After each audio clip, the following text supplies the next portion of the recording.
Começa agora o Ponto de Pauta, o programa da Sedufisme.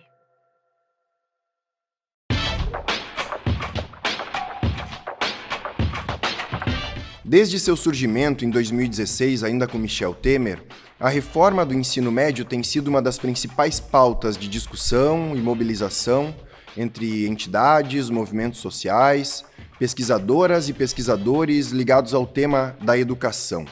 Nessa história, que já dura 8 anos, o último dia 31 de julho foi marcado por um novo e importante capítulo, quando o presidente Lula sancionou com alguns vetos a Lei número 14.945 de 2024, lei que institui o novo ensino médio.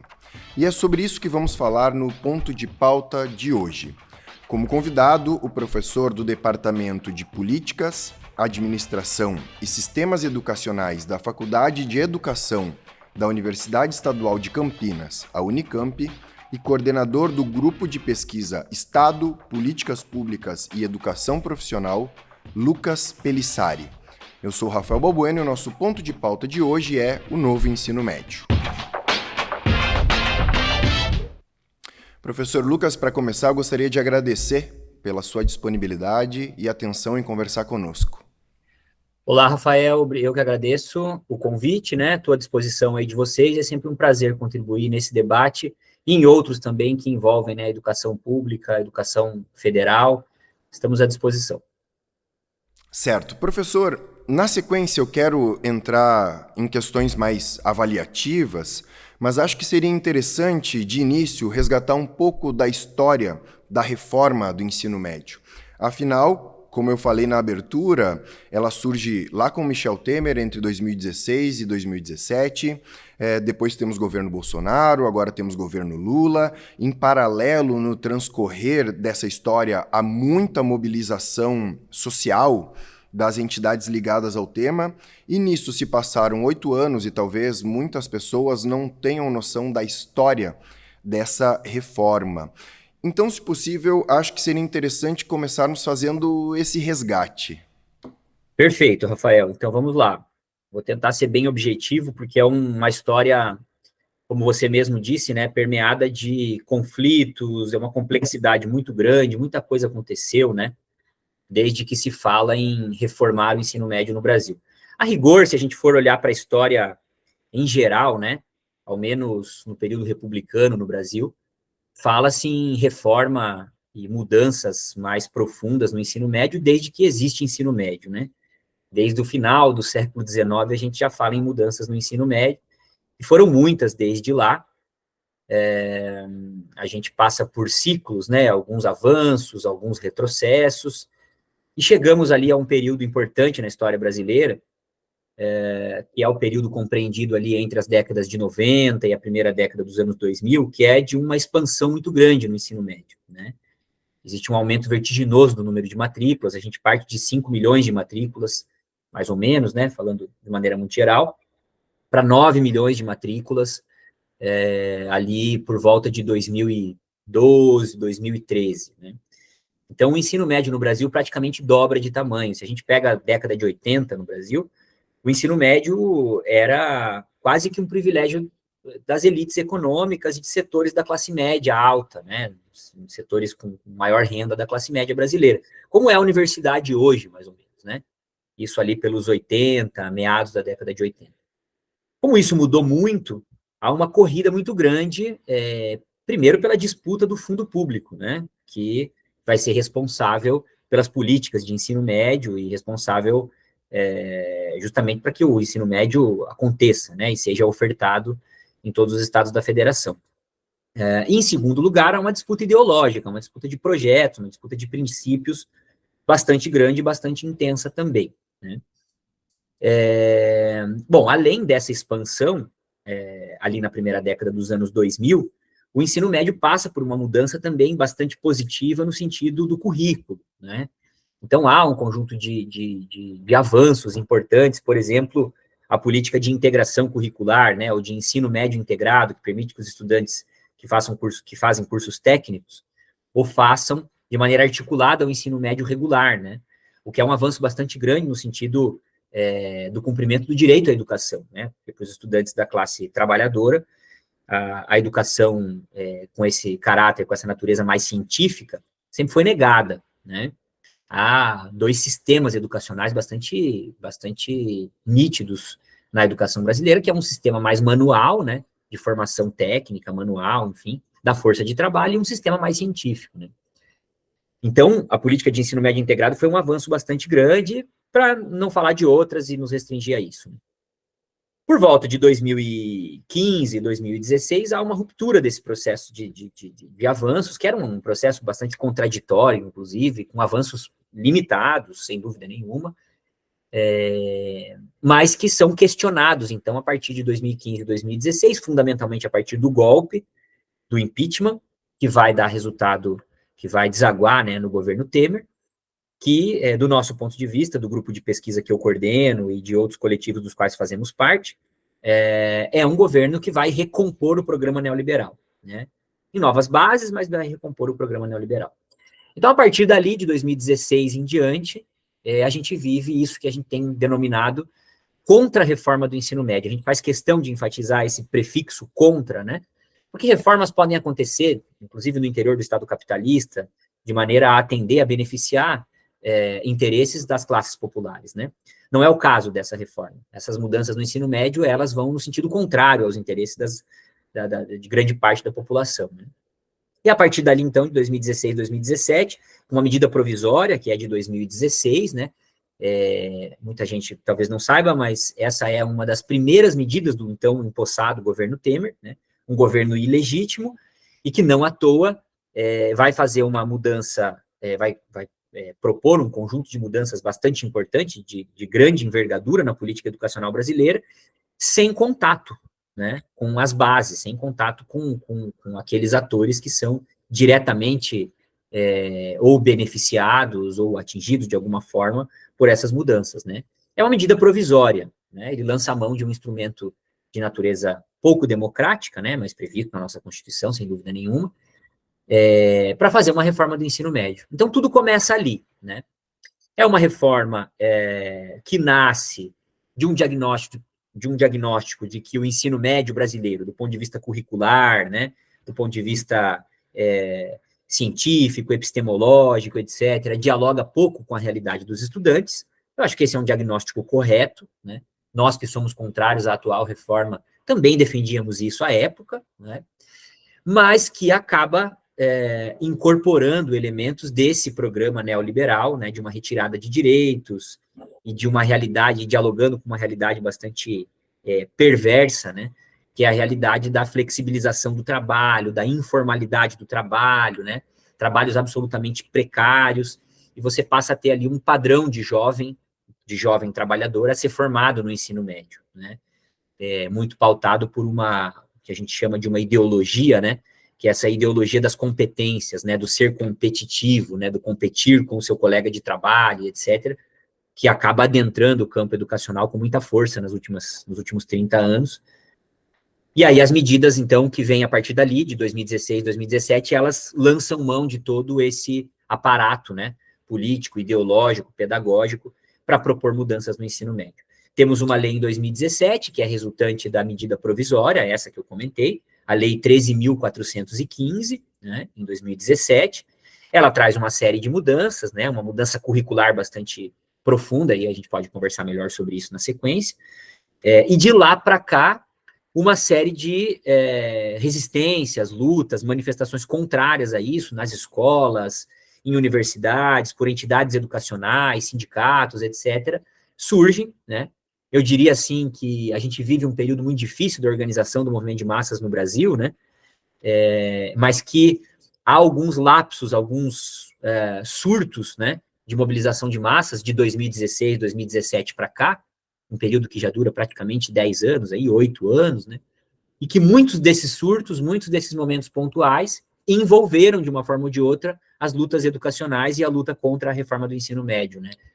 E isso acabou desaguando no momento atual, em que se aprova uma nova lei, que a gente tem chamado de reforma da reforma, né, ou reforma da contra-reforma, que traz alguns poucos avanços, milimétricos avanços, que foram arrancados praticamente, né, na luta política, justamente por esses movimentos, pelo fato de minimamente esses atores terem se mantido mobilizados, né, mas que muda muito pouco em relação à lei anterior que eu havia comentado, né. Então, de modo geral, assim, um retrospecto histórico seria esse, né. Perfeito.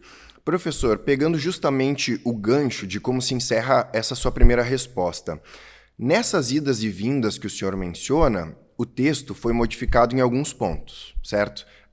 Em nota, o Coletivo em Defesa do Ensino Médio de Qualidade, nota que o senhor subscreve, afirma que a reforma do ensino médio original, aquela de Michel Temer, foi parcialmente derrotada se comparada ao que foi aprovado, por exemplo, no dia 9 agora, na Câmara, e que daí seguiu para a sanção presidencial.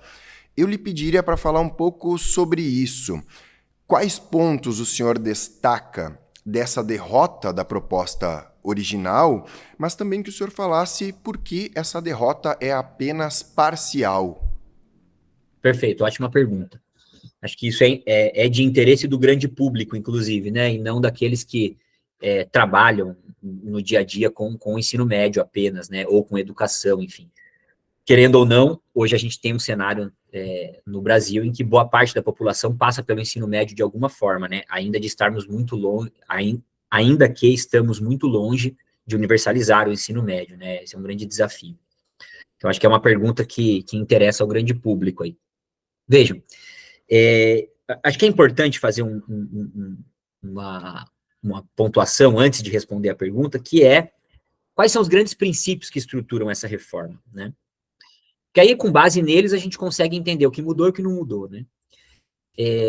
Nós temos um primeiro grande princípio, que é uma tendência à privatização, né? Então, o ensino médio, no Brasil, ele é majoritariamente público, 90% das matrículas se dão em escolas públicas, mas há um interesse privado muito forte, tanto do ponto de vista da oferta, né, em diminuir esse número de 90% e ampliar a oferta privada, quanto do ponto de vista ideológico, com base na mercantilização de currículos, de materiais didáticos, etc, etc.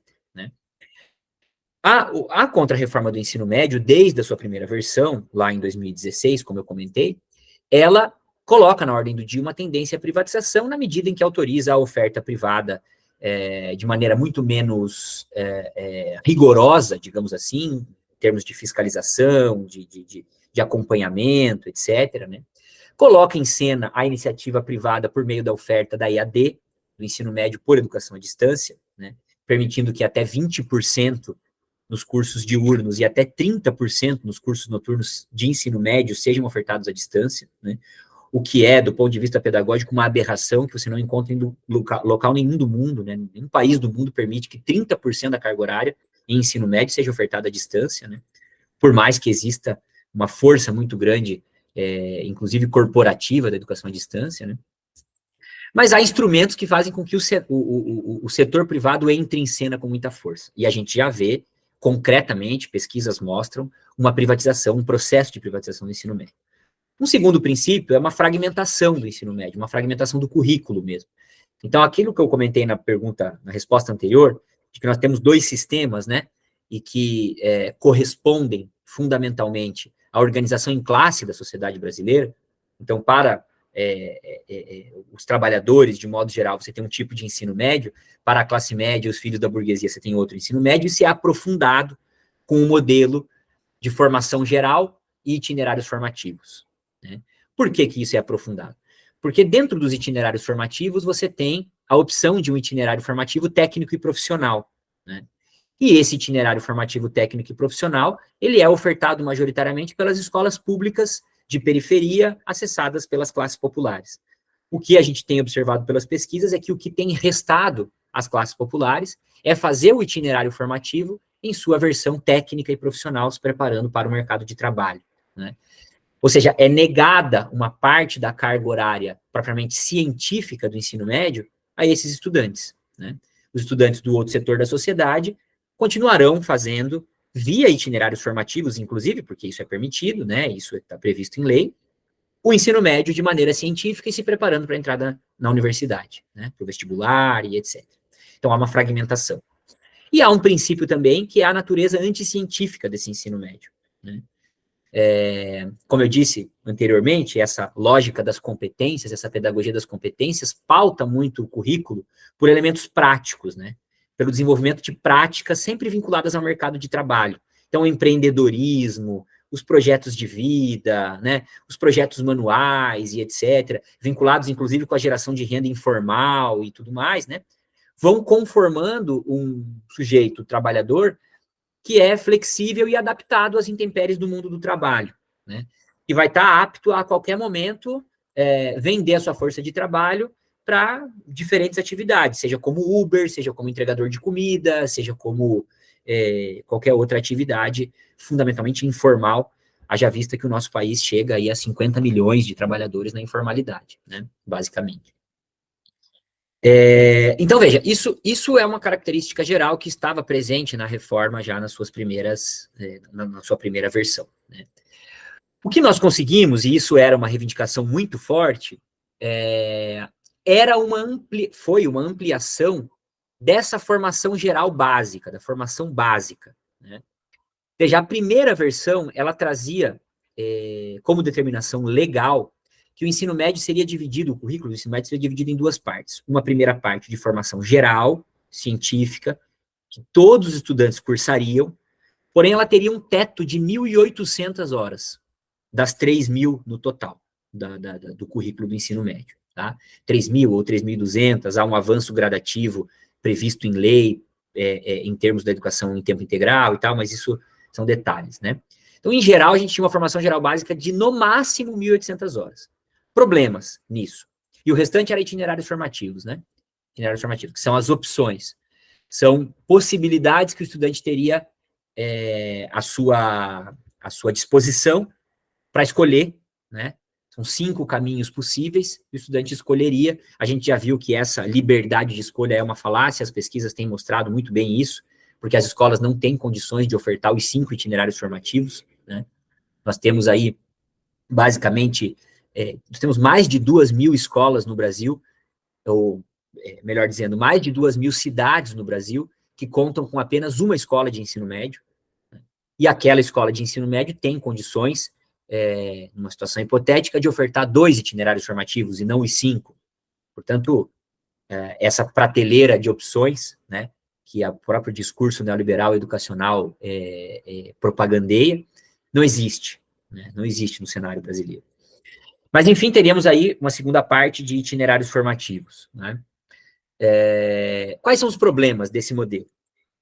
Primeiro é você estabelecer um teto para a formação geral, né? Então, você estabelece um limite. A gente, inclusive, é uma dúvida bastante grande, né? Como que se definiria esse limite, né? Então, bateram as 1.800 horas lá, a gente pede para todos os estudantes fecharem os livros, pararem de estudar, porque a partir daí não pode mais, por lei. Os professores estariam proibidos por lei de avançar em relação a isso. Mesmo as escolas de grandes centros urbanos, as escolas privadas, etc., se quisessem fazer as mais do que 1.800 horas na formação geral, não poderiam, né? O que a gente estava vendo que acontecia é que elas acionavam os itinerários formativos para fazê-lo, né? Então, os itinerários formativos, nos grandes cursinhos privados, etc., eram acionados para continuar se ensinando, ministrando 8 aulas de matemática por semana, né? Aulas de química, física, preparatórias para o vestibular, etc., da mesma forma como era anteriormente, para esse grande setor privado, né? E o segundo problema disso é que 1.800 horas é muito pouco de formação geral básica. Para um país como o Brasil, com os desafios de desenvolvimento científico e tecnológico que o país tem, 1.800 horas não supre essa necessidade. Nos faz continuar sendo um país subdesenvolvido, dependente, importador de tecnologia. Então, nós reivindicamos de maneira muito evidente e muito organizada, inclusive. O Coletivo Nacional em Defesa do Ensino Médio foi um ator importantíssimo para isso, do qual eu faço parte, né? Nós reivindicamos a ampliação da carga horária de formação geral básica e, obviamente, a revogação desse modelo. Bom, a gente defende a revogação da reforma como um todo. Essa é a nossa grande bandeira, né? Mas, do ponto de vista mais tático, no dia a dia da discussão, nós defendíamos, e defendemos ainda, a revogação desse modelo dual, esse modelo dividido em 2, que cinde o ensino médio em 2, e que acaba produzindo, na verdade, um ensino médio em cada estado da federação. Né? Isso que nós defendíamos. Obtivemos a vitória na ampliação da formação geral básica. Realmente, ela passa de 1.800 horas para 2.400 horas. Repito, isso como fruto de muita mobilização, de muita disputa política, institucional e social, de modo geral. Né? E as 2.400 horas não são mais um teto, elas são um piso. Então, as escolas agora estão autorizadas a ofertar 2.400 horas ou mais de formação geral básica. Isso é um avanço. Isso é um avanço. Milimétrico em relação à manutenção de toda a estrutura da reforma. Aqueles 3 grandes princípios se mantêm. O ensino médio continua tendo uma tendência à privatização na medida que a EAD continua, a oferta privada continua sendo autorizada, etc. A fragmentação continua porque temos 2 ensinos médios em um, certo?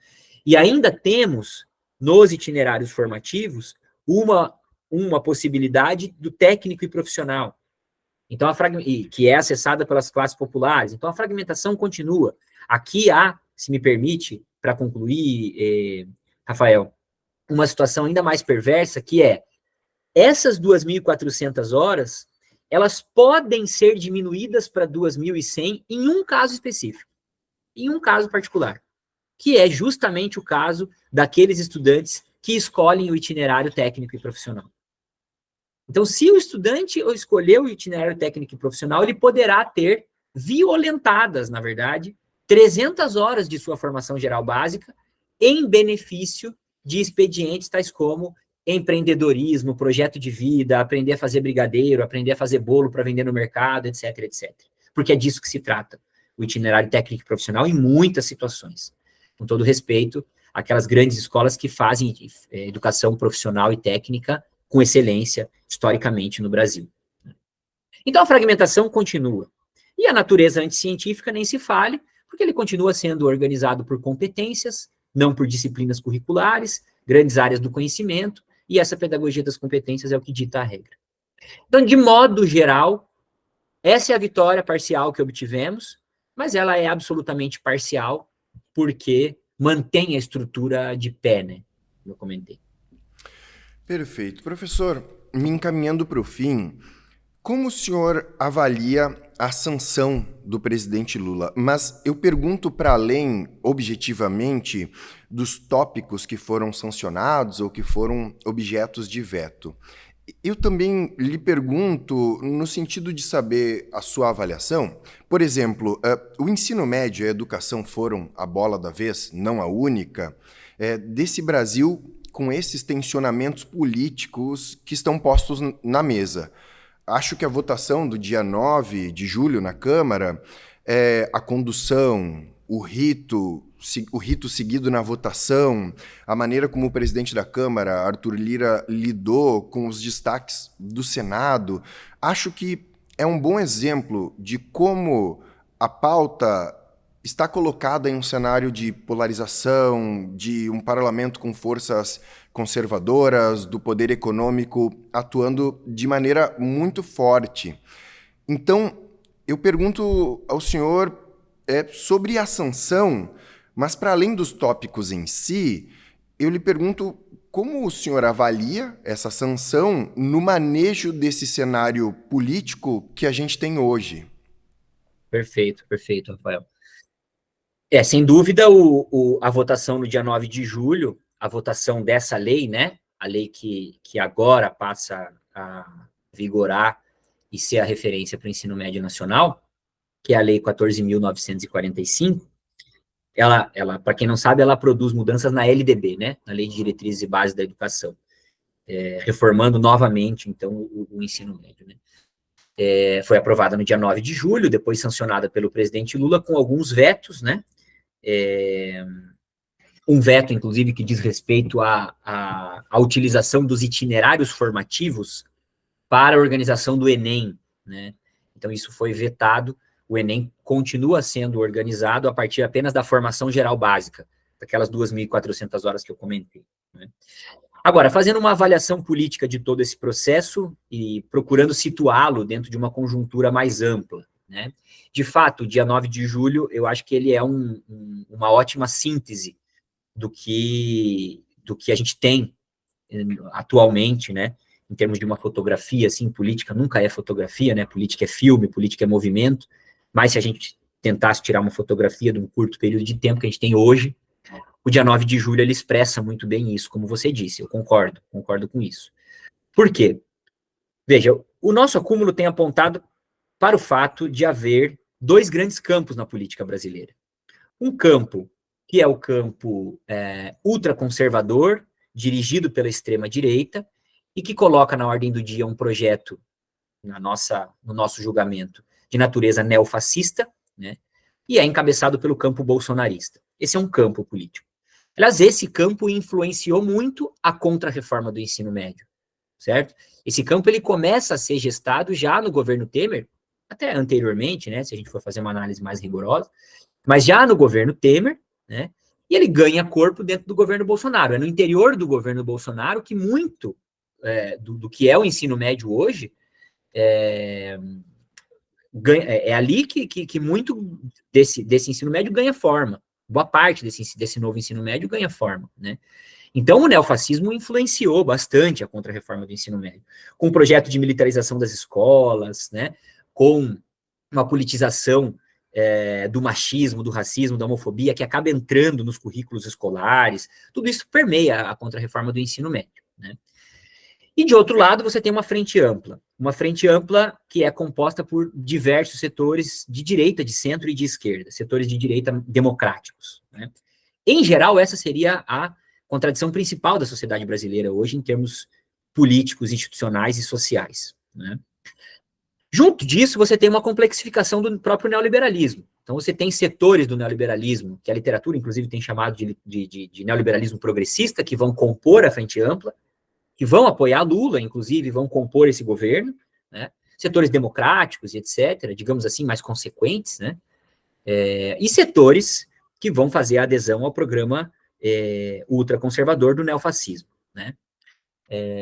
A gente poderia dizer assim, Bolsonaro é um expoente do programa neofascista que aderiu ao programa neoliberal e que disputa o neoliberalismo, né? É diferente um pouco, fazendo um parênteses, do que acontece na Argentina, né? Na Argentina é o contrário, me parece que o Milei é um ultraliberal, neoconservador, como se diz, né? E que vai disputar o campo neofascista. Na verdade, ele não é um neofascista por princípio, né? O Milei, o presidente atual da Argentina. É interessante essas diferenças, até para a gente conseguir pintar um quadro da América Latina como um todo, né? Fecho o parênteses. Volto para a situação brasileira.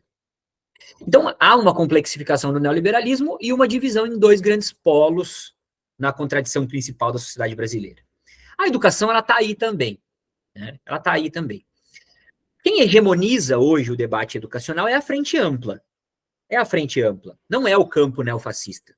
A frente ampla se coloca uma tarefa fundamental, principal, talvez, do ponto de vista político e que se expressa também no debate educacional, que é o de desbolsonarizar o Brasil, desfascistizar o Brasil.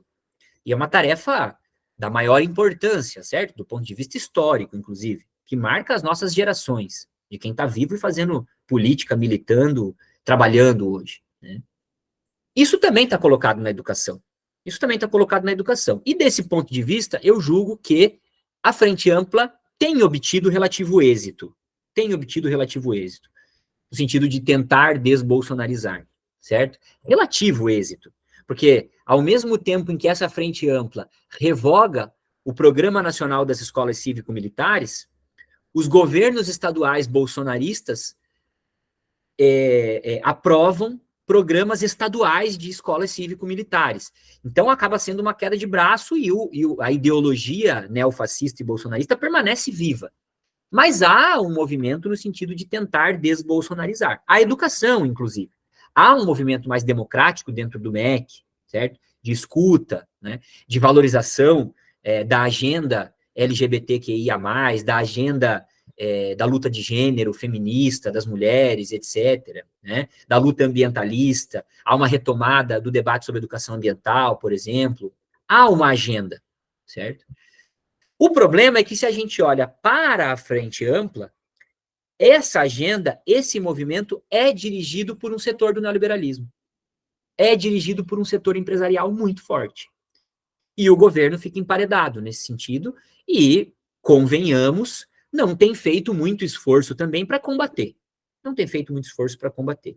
Então, o grande acordo que se faz no 9 de julho, pela aprovação da lei da reforma, é um acordo que sintetiza exatamente essa fotografia da correlação de força e da luta de classes no Brasil.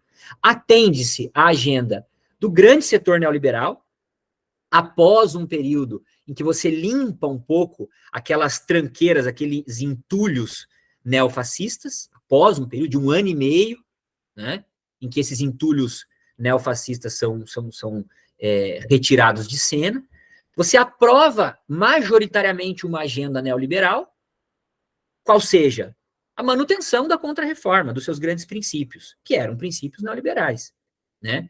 Você coloca na mão de Mendonça Filho, que foi o ministro da Educação da época do Temer, que aprovou a contra-reforma do ensino médio, né? Você coloca na mão dele a decisão, as grandes decisões, porque ele foi relator da matéria, agora dessa do 9 de julho, né? E você tenta minimizar danos. Essa minimização de danos foi muito, muito pequena, certo? Tudo bem, nós comemoramos, porque isso foi resultado, como eu disse, nas nossas lutas, nós conseguimos arrancar isso com muita luta, dessa frente ampla, com essa configuração. Mas é um projeto educacional absolutamente curvado aos interesses do grande setor empresarial. Hoje saiu a nomeação do Conselho Nacional de Educação, hoje, agora pela manhã, né? Está no Diário Oficial da União. De todos os nomes, a gente pode mencionar 2 ou 3 dos novos conselheiros que vão compor o Conselho Nacional de Educação, e essa é uma decisão do ministro, certo? Não existe eleição para o Conselho Nacional de Educação, é uma decisão do ministro. 2 ou 3 teriam um aspecto um pouco mais democrático, popular e aliados ao nosso campo. Todos os outros são representantes do sistema do setor empresarial, né? Então fica muito difícil, de tal maneira que você constrói grandes acordos na Câmara, você fica refém de Arthur Lira, e nesse caso de um representante dele no debate educacional, que é Mendonça Filho, né? Há avanços no Senado, importante que se diga, o projeto começa na Câmara, esse projeto que foi aprovado finalmente no 9 de julho, começa na Câmara, vai para o Senado, sob relatoria da senadora Dorinha, que inclusive foi muito generosa, incorporou muitas emendas feitas por nós, do Coletivo Nacional em Defesa do Ensino Médio. Há avanços importantes com o pacto no Senado, que me parece ter uma correlação de forças diferente da Câmara, né? Há um relatório até mais avançado e conectado com esse clamor das lutas populares, mas a Câmara dos Deputados, numa medida, inclusive assim, pouco simpática ao Senado e pouco democrática, para dizer o mínimo, porque não há nem um diálogo entre as duas casas, né? Arthur Lira e Mendonça Filho se recusam a discutir com Dorinha, que foi relatora no Senado, né? E, finalmente, a aprovação de uma matéria que atende fundamentalmente os interesses desse setor empresarial, que inclusive comemoraram no dia seguinte, né, a aprovação. Então, há a aprovação de uma lei que vai no sentido desses interesses, né? E que nos coloca numa situação bastante secundária, né, com pouquíssima força dentro do MEC. É importante, para finalizar, que se diga que a Conferência Nacional de Educação aprova um programa, e para mim o programa da CONAI é o programa da luta popular educacional brasileira agora, a partir de agora, né, que é um programa caracterizado por 2 grandes movimentos. Do ponto de vista institucional, programático mesmo, do conteúdo do programa, é uma negação do programa do governo anterior, do programa Temer, certo? Camilo Santana acena para uma recomposição, na verdade, do programa Ponte para o Futuro, e a CONAI rejeita. Uma rejeição do programa Temer. O que a CONAI está dizendo é: Camilo, não aceitamos que você retome o programa Ponte para o Futuro, do ponto de vista educacional, que foi apresentado por Temer lá em 2016, no golpe. E, em segundo lugar, apresenta um aceno para lutas sociais e para mobilização popular importante, quando vaia os representantes empresariais presentes na CONAI, né? Vai ao Sistema S e etc., e reivindica um projeto popular para a educação. Então, para mim, o caminho é esse, né? Para mim, o caminho é esse, mas é uma correlação de forças realmente bastante complexa, né? Para dizer o mínimo. Perfeito. Professor Lucas, eu gostaria de agradecer imensamente pela sua disponibilidade em conversar conosco. Eu que agradeço. Estamos sempre à disposição. Certo, muito obrigado. Aqui encerramos o nosso ponto de pauta de hoje, que contou com a presença do professor do Departamento de Políticas, Administração e Sistemas Educacionais da Faculdade de Educação da Universidade Estadual de Campinas, a Unicamp, e coordenador do Grupo de Pesquisa Estado, Políticas Públicas e Educação Profissional, Lucas Pelissari. Essa edição do Ponto de Pauta, como de costume, estará disponível em vídeo e podcast nas nossas redes sociais e no nosso site. O endereço do nosso site é www.sedufisme.org.br. Obrigado pela audiência e até a próxima.